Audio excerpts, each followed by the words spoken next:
« Je veux que vous tendiez la main et receviez ceci comme votre parole du Seigneur. » En octobre 2024, un délinquant sexuel condamné a fait des déclarations choquantes sur le pasteur T.D. Jakes à la télévision en direct. G a dit que Jake avait essayé de l'embrasser dans les années 1980 et son avocat a exigé 6 millions de dollars pour se taire. Jake a qualifié cela d'extorsion et a intenté une action en justice. Puis, les choses ont empiré. Quelques semaines plus tard, Jake s'est effondré pendant un sermon et a failli mourir d'une crise cardiaque massive. Les médecins ont dit que le stress lié au scandale pourrait l'avoir déclenché. Maintenant, il se retire de son empire de 400 millions de dollars. Son effondrement était-il vraiment dû à son cœur? Thomas Dexter Jakes est né le 9 juin 1957 à South Charleston, en Virginie-Occidentale. C'était une époque où les divisions raciales et les difficultés économiques rendaient la vie particulièrement difficile pour les familles afro-américaines.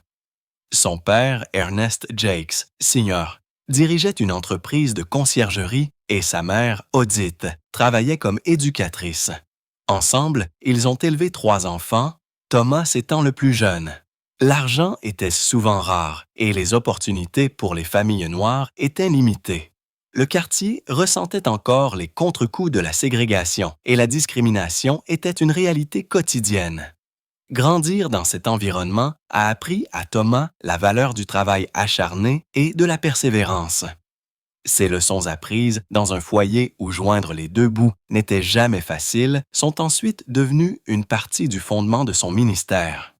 Il se remémorait souvent ses premiers jours comme la source de son empathie et de sa résilience. Même enfant, Thomas se sentait attiré par la prédication. Il était connu à l'école comme le garçon de la Bible, faisant souvent semblant de prononcer des sermons à des congrégations imaginaires dans son jardin ou sa chambre. Sa détermination était remarquable, car il parlait avec un zésaillement prononcé qui faisait de lui une cible de moquerie. Beaucoup pensaient qu'il ne serait jamais capable de prêcher efficacement. Mais Thomas a refusé de laisser leurs doutes le définir. Il s'entraînait constamment, étudiant les prédicateurs qu'il admirait et utilisant même des objets ménagers comme accessoires. Sa passion était claire pour tous ceux qui l'entouraient et sa persévérance a lentement transformé une faiblesse en une force qui le porterait tout au long de sa vocation. À l'âge de 10 ans, son monde a radicalement changé lorsque son père a reçu un diagnostic d'insuffisance rénale. Les soins médicaux étaient limités et la maladie a exercé une énorme pression émotionnelle et financière sur la famille.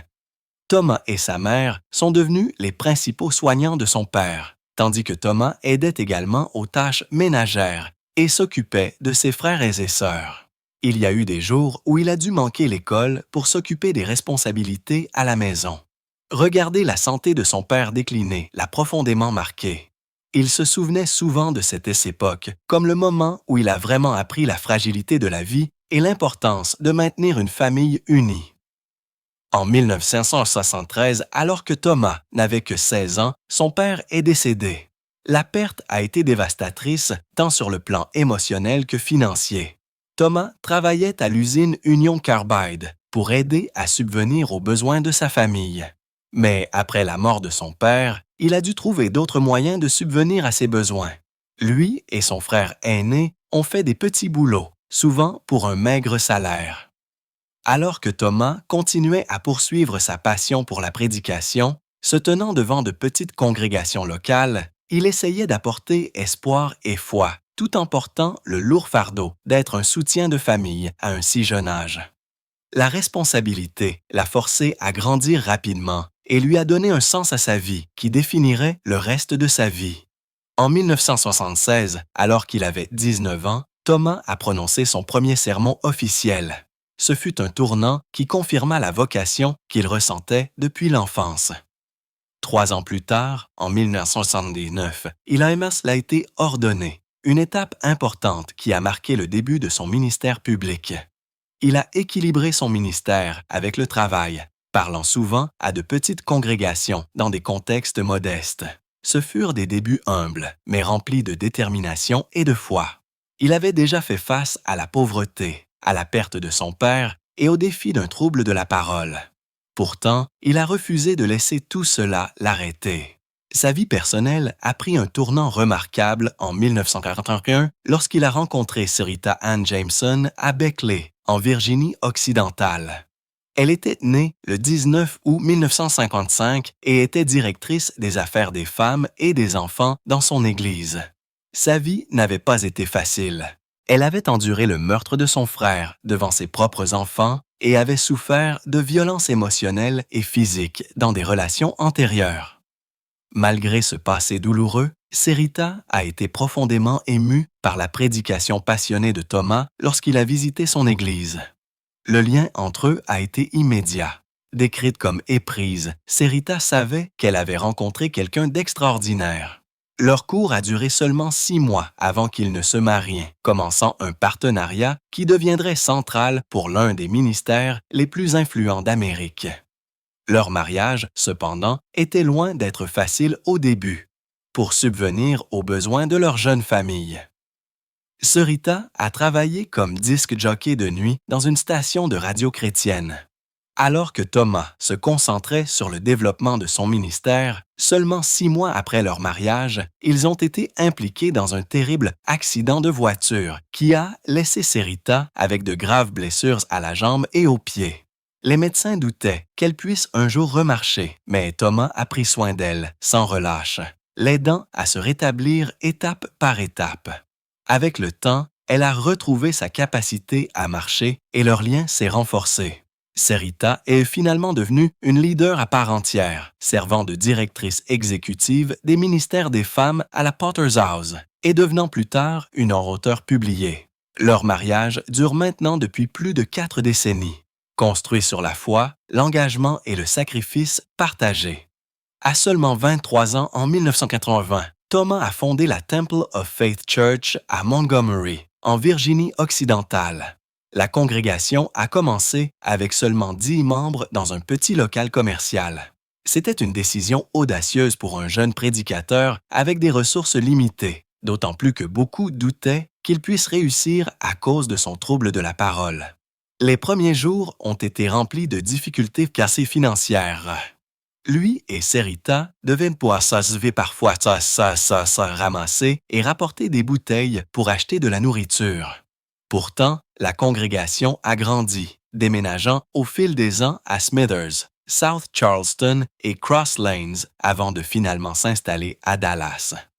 Là, elle est devenue la Potter's House, une méga-église avec plus de 30 000 membres.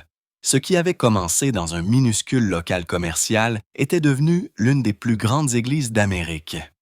Pendant ces années, le ministère de Thomas a été équilibré avec de longues heures de travail acharné. Il a travaillé à l'usine chimique Union Carbide en Virginie occidentale pour aider à payer les factures. Son travail impliquait la manipulation de produits chimiques utilisés dans le soudage et l'exploitation minière. Un travail dangereux qui le laissait épuisé mais déterminé. Lorsque l'usine a fermé ses portes en 1982, Thomas et Sarita ont été confrontés à des difficultés encore plus grandes. Il creusait parfois des fossés pour son frère pour $100 par jour lorsque le travail était disponible. Ils alternaient le paiement des factures de services publics et il y a eu des moments où la famille n'avait ni électricité ni eau courante, s'appuyant sur des bougies et de l'eau en bouteilles de parents. Malgré ces difficultés, Thomas n'a jamais abandonné sa vocation. Il a continué à prêcher chaque fois qu'il le pouvait, s'accrochant fermement à sa foi et à sa vision de l'avenir. Même face à ces défis, Thomas a poursuivi ses études. Bien qu'il ait abandonné l'Université d'État de Virginie occidentale des années plus tôt pour s'occuper de son père, il a refusé d'abandonner l'apprentissage. En 1985, il a obtenu un baccalauréat ès-arts en études bibliques de Friends International Christian University. En 1990, il a obtenu une maîtrise ès-arts en études bibliques et, en 1995, il a obtenu un doctorat en ministère. il a obtenu ses diplômes par correspondance et par apprentissage à distance, tout en dirigeant son Église en pleine croissance, en faisant des petits boulots et en élevant une famille. Son parcours académique n'était pas traditionnel et certains critiques ont remis en question la réputation de l'institution, la qualifiant de fabrique de diplômes. En 1982, à seulement 25 ans, T.D. Jake est devenu le pasteur de la Greater Emmanuel Temple of Faith à Smithers, en Virginie-Occidentale. C'était une petite église dans un local commercial avec seulement 10 membres, un nombre si petit qu'il aurait pu tenir dans une seule voiture. À première vue, c'était un début banal, mais le parcours de Jake était loin d'être ordinaire. Il avait déjà enduré des défis douloureux. Son père était décédé en 1973 après une longue maladie et Jake avait travaillé à l'usine Union Carbide pour subvenir aux besoins de sa famille jusqu'à sa fermeture, le laissant sans emploi et le poussant à un ministère à temps plein. À temps plein. Les premières années ont été marquées par des difficultés financières. Lui et sa femme Serita ont travaillé sans relâche pour maintenir le ministère en vie. Serita a même accepté un emploi de nuit comme DJ dans une station de radio chrétienne afin qu'il puisse joindre les deux bouts. Dès le début, Jake s'est démarqué. Quand il était ce garçon, il avait prêché à des congrégations imaginaires, gagnant le surnom de Bible Boy. Il prêchait depuis 1976. Mais maintenant, la responsabilité était réelle. L'emplacement de l'église dans une ville minière de charbon n'était pas un accident. Jake croyait qu'il y avait du potentiel dans un endroit que la plupart des gens négligent. En 1983, juste un an après être devenu pasteur, il a tenu sa première conférence intitulée « Back to the Bible ». 80 personnes sont venues. Un énorme bond par rapport aux 10 membres originaux. C'était un signe précoce de sa capacité à inspirer et à attirer les gens malgré des ressources limitées. La même année, il a lancé un ministère de la radio également appelé Back to the Bible. L'Église pouvait à peine se permettre les 45 $ de frais pour un créneau de 30 minutes. Mais Jake comprenait le pouvoir des médias. Ses messages remplis d'empathie et de sagesse pratique ont rapidement touché les auditeurs. Le programme l'a transformé en une célébrité locale et a amené de nouvelles personnes dans la congrégation. Pour beaucoup de ceux qui vivaient dans des villes minières de charbon isolées, sa voix à la radio est devenue une bouée de sauvetage. À la fin de 1983, la participation à sa conférence avait atteint 80 participants, montrant à quelle vitesse son influence se répandait. En 1987, alors qu'il n'avait que 30 ans, Jake a été ordonné évêque par le Dr. Quander L. Wilson, l'évêque président des églises Greater Emmanuel. La cérémonie a eu lieu au Civic Center de Charleston, en Virginie-Occidentale, et a marqué un tournant majeur. Devenir évêque à un si jeune âge était rare. Le titre lui a donné l'autorité de superviser plus que sa congrégation locale, ouvrant des portes à de nouvelles opportunités et à la reconnaissance. Il était clair que son leadership et sa vision avaient déjà eu un impact. En 1988, Jake s'est rendu compte qu'il avait besoin d'un soutien plus large pour se développer davantage. Cette année-là, il a rejoint les Assemblées du Terrain supérieur toujours abondantes, une dénomination pentecôtiste fondée par l'évêque Sherman Watkins à Columbus, dans l'Ohio. Watkins a vu son talent et est devenu à la fois un mentor et une figure paternelle dans le ministère. Les assemblées avaient commencé en 1970 avec seulement 11 membres, mais avaient connu une croissance constante et sa mission de prendre des gens ordinaires et de les connecter avec un sauveur extraordinaire correspondait parfaitement à la propre vision de Jake. Cette connexion lui a donné la crédibilité et les ressources dont il aurait besoin à mesure que son ministère continuait de croître. En 1990, Jake a déménagé son église de Smithers à South Charleston, en Virginie-Occidentale. À ce moment-là, sa congrégation était passée à environ 100 membres. Après le déménagement, le nombre a rapidement doublé, puis triplé, atteignant 300. Il avait un don pour se connecter avec les personnes aux prises avec la toxicomanie, la pauvreté et les familles brisées. Son église est devenue un refuge pour tous ceux qui cherchaient de l'espoir. En 1993, il a déménagé à nouveau, cette fois à Cross Lanes, une banlieue plus riche. C'était une décision audacieuse pour un pasteur noir à l'époque, mais le message de Jake a parlé au-delà des frontières raciales et sociales. En peu de temps, la congrégation est passée à plus de 1000 membres, dont un nombre extraordinaire de 40% de caucasiens, ce qui est rarement vu dans les églises pentecôtistes. La même année, Jake est entré dans le monde de la télévision. En 1993, son programme hebdomadaire The Potter's Touch a été diffusé sur le Trinity Broadcasting Network. La portée a été immédiate et étonnante.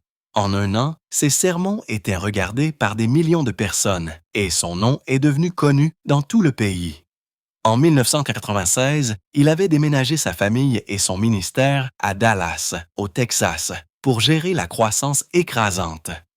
Ses émissions se sont étendues à plus de 100 pays et sont rapidement devenues un incontournable de la télévision religieuse. En 1994, il s'est également associé à Black Entertainment Television, atteignant un public afro-américain encore plus large.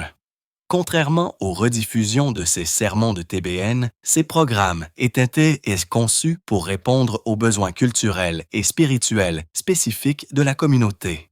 Ils ont abordé l'estime de soi, le dépassement de l'adversité et l'autonomisation économique. Le partenariat a rapidement fait de Jake un nom familier dans les foyers afro-américains, avec des millions de personnes à l'écoute aux États-Unis, dans les Caraïbes, en Afrique et dans certaines parties de l'Europe.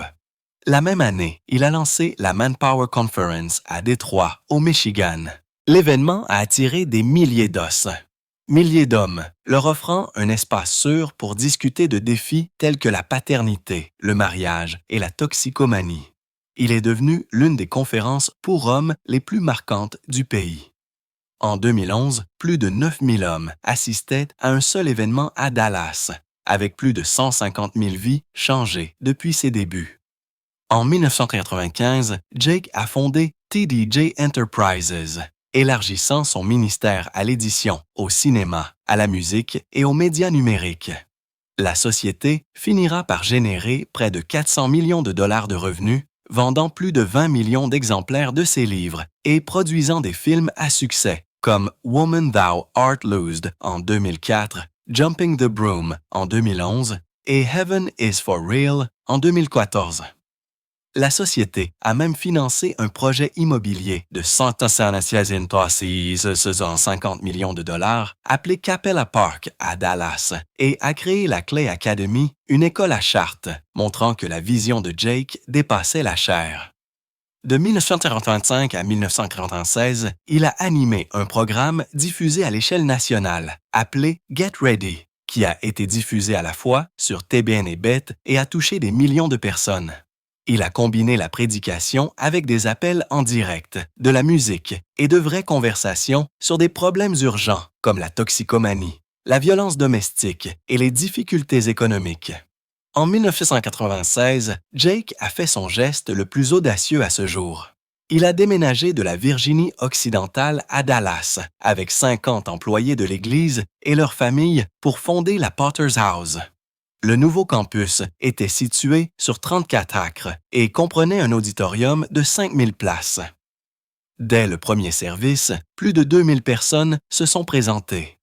La réponse a été écrasante et, en août 2000, l'Église avait construit un nouveau sanctuaire de 131 000 pieds carrés pouvant accueillir plus de 7600 personnes. Remarquablement, le projet de 45 millions de dollars a été remboursé en seulement 4 ans. Au début des années 2000, la Potter's House comptait plus de 30 000 membres, ce qui en faisait l'une des églises les plus grandes et les plus influentes d'Amérique. Sa portée s'étendait bien au-delà de Dallas, avec des campus satellites à Fort Worth, Frisco, Denver et Los Angeles. Chaque dimanche, plus de 16 000 personnes assistaient au service en personne et jusqu'à 70 000 personnes les regardaient en ligne. La congrégation était exceptionnellement diversifiée, avec 45% de membres masculins.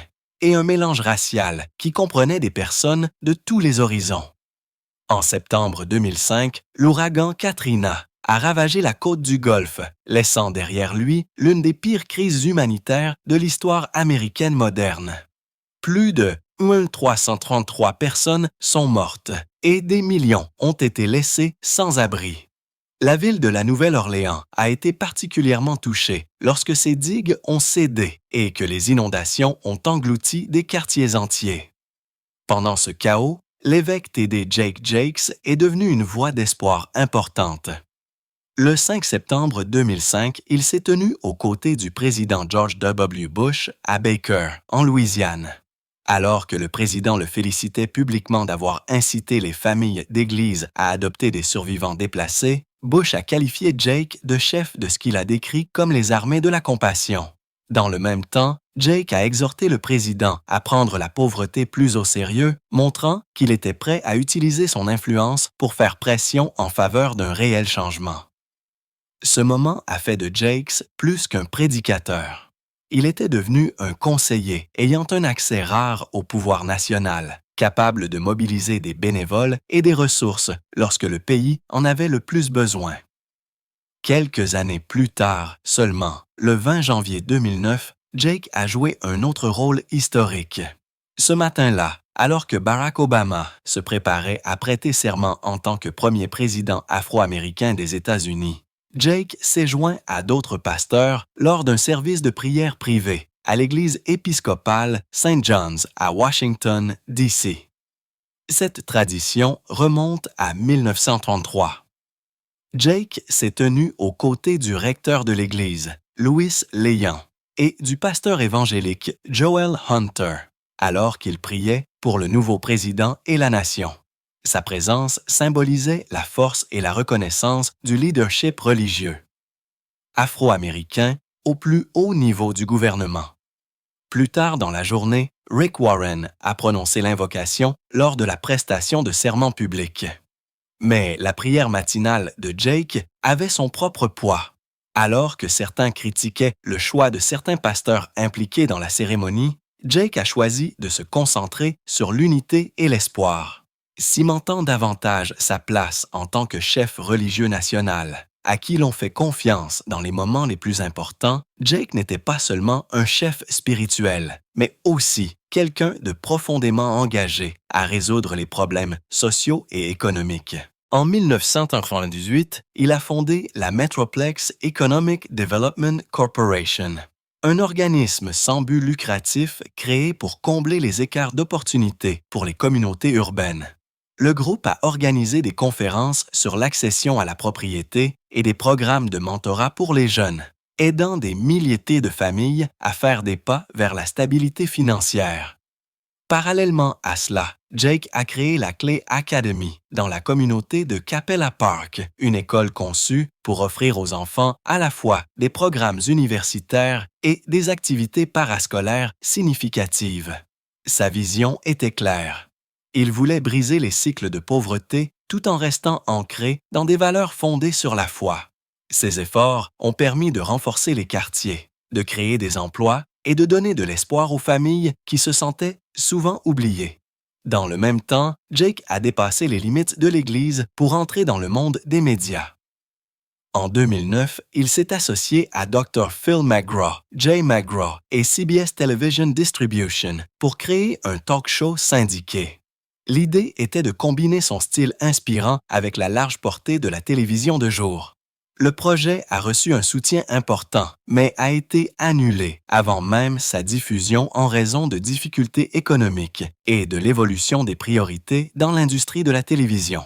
Pour Jake, c'était un rappel clair de la difficulté pour un pasteur de réussir dans le divertissement grand public, aussi connu soit-il. Sans se décourager, Jake a réessayé en 2015. Le talk show TD. Jake a été testé dans 4 villes, Atlanta, Cleveland, Dallas et Minneapolis, et a reçu des commentaires positifs. Le 12 septembre 2016, il s'était étendu à plus de 50 marchés à travers le pays. L'émission proposait un mélange d'encouragement basé sur la foi, d'histoires d'intérêt humain d'entrevues avec des célébrités et de conseils d'auto-assistance. Mais même avec un contenu solide, il a eu du mal à se démarquer sur le marché encombré de la télévision de jour. Le 15 mars 2017, Tegna a annoncé qu'elle annulerait l'émission après une saison en raison de faibles codes d'écoute et d'autorisation limitée. Néanmoins, la voix de Jake a trouvé sa place sur le réseau Oprah Winfrey, où son contenu inspirant a continué d'atteindre les téléspectateurs. Alors que ses projets télévisés montraient les défis liés à l'expansion dans de nouveaux domaines, Jake n'a jamais perdu de vue son ministère et sa famille. Lui et sa femme, Serita, ont élevé 5 enfants, Sarah, Cora, Germaine, Thomas Jr. et Jamar. Tous les 5 se sont profondément impliqués dans le ministère, ce qui est rare dans les familles de méga-églises. Sarah et Cora sont devenues des prédicatrices et des auteurs bien connus, tandis que leurs frères travaillaient dans les opérations, les médias et la sensibilisation de l'Église. Ensemble, ils ont aidé la Potter's House à devenir un ministère servant plus de 30 000 membres avec plus de 50 programmes, des cours d'alphabétisation à la sensibilisation aux sans-abri et au travail humanitaire mondial.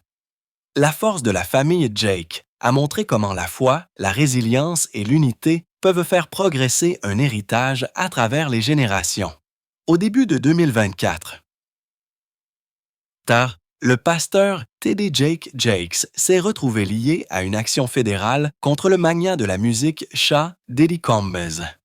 L'action intentée par le producteur Rodney Lil Rod Jones accusait Combs de harcèlement sexuel, de consommation de drogue et de trafic sexuel. Jake n'était pas un défendeur, mais son nom est apparu une fois dans le dossier. Jones a affirmé que Combs voulait utiliser sa relation avec Jake pour adoucir son image publique, après que Cassie Ventura l'ait accusé de viol et d'abus. Cette simple mention a suffi à susciter des manchettes, à soulever des questions et à alimenter le débat en ligne. Jake lui-même n'a jamais été accusé d'actes répréhensibles. Pourtant, la connexion a montré comment même un petit lien avec un scandale majeur pouvait créer de réels défis pour une personnalité publique. Plus tard cette année-là, Jake a fait face à une controverse encore plus grave. En octobre 2024, Dwayne Youngblood, un pasteur de Pennsylvanie et un délinquant sexuel condamné, est apparu dans le talk show YouTube Larry Reid Live. Il a affirmé que Jake avait essayé de l'embrasser et de l'embrasser sans consentement dans les années 1980, alors qu'il avait 18 ou 19 ans. Youngblood avait déjà été reconnu coupable en 2008 d'agression sexuelle sur un mineur et de nouveau en 2014 de corruption de mineurs. À peu près au même moment que l'entrevue, son avocat a envoyé à Jakes une lettre exigeant 6 millions de dollars pour éviter une poursuite. L'équipe juridique de Jake a fermement nié les allégations, les qualifiant de campagne de mensonge et soulignant le passé criminel de Youngblood comme preuve de son manque de crédibilité. Les allégations ont rapidement attiré l'attention en ligne, beaucoup remettant en question les motifs de Youngblood. Le 25 novembre 2024, Jakes a fait un geste audacieux. Il a intenté une action en diffamation devant un tribunal fédéral contre Youngblood et d'autres personnes non nommées. La poursuite les accusait d'avoir orchestré un effort calculé pour nuire à sa réputation et l'extorquer pour des millions. Les avocats de Jake ont fait valoir que les allégations avaient eu un impact profond sur lui physiquement, émotionnellement et spirituellement, conduisant même à une urgence médicale pendant qu'il prêchait. Le dossier indiquait que les accusations étaient complètement fausses et motivées par la cupidité, visant à profiter du nom et de l'influence de Jake. Pour Jake, la poursuite était un moyen de se défendre et de protéger à la fois sa réputation et son ministère. Juste un jour plus tôt, le 24 novembre 2024, Jake avait subi une effrayante alerte de santé. Alors qu'il prononçait un sermon à la Potter's House de Dallas, l'homme de 67 ans a soudainement commencé à trembler et a baissé son microphone. Il s'est affaissé sur son tabouret alors que le personnel et les membres de l'Église se précipitaient à son secours. Le service était diffusé en direct et les images se sont rapidement répandues dans le monde entier, montrant le chaos et l'urgence du moment. Ce qui a d'abord été décrit comme un incident de santé s'est avéré être une crise cardiaque massive. Les médecins ont dit plus tard à Jake qu'il n'était qu'à 5 minutes de la mort lorsqu'il est arrivé à l'hôpital. S'il avait été retardé, il n'aurait pas survécu. Les tests médicaux ont révélé que Jake avait prêché avec seulement la moitié de son cœur en fonctionnement. Un caillot avait bloqué le flux sanguin vers le côté droit, le laissant complètement coupé. L'adrénaline de la prédication avait masqué la gravité de son état jusqu'à ce qu'il s'assoie. Il a expliqué plus tard qu'au moment où il a baissé son microphone, la réalité de son corps qui s'arrêtait est devenue claire. Les médecins ont confirmé que ce type de blocage est souvent mortel sans traitement immédiat. Jake a dit qu'en s'effondrant, il avait l'impression de dériver dans un espace calme semblable à un nuage blanc. Inconscient du chaos qui l'entourait, il l'a décrit comme une expérience paisible de mort imminente qui a changé sa perspective sur la vie et la foi. Ce qui a rendu l'épisode encore plus alarmant, c'est l'absence de symptômes classiques. Il n'a jamais ressenti de douleur thoracique aiguë ni d'engourdissement. Au lieu de cela, il avait seulement l'impression de s'endormir. Avec le recul, il l'a qualifié de crise cardiaque silencieuse, une crise qui n'a donné presque aucun avertissement, mais qui a failli mettre fin à sa vie. La situation de près a façonné la prochaine décision importante de Jake. Le 27 avril 2025, il s'est tenu devant une congrégation de dizaines de milliers de personnes à la Potter's House et a annoncé une transition historique. Il a déclaré que sa fille, Sarah Jake Roberts, et son mari, Tay Roberts, deviendraient les nouveaux pasteurs principaux plus tard cette année-là. L'Église, fondée par Jake en 1996, était passée à plus de 30 000 membres et à un vaste public numérique. Jake a expliqué qu'après son problème de santé, il ne pouvait pas risquer de laisser sa congrégation sans chef si quelque chose lui arrivait.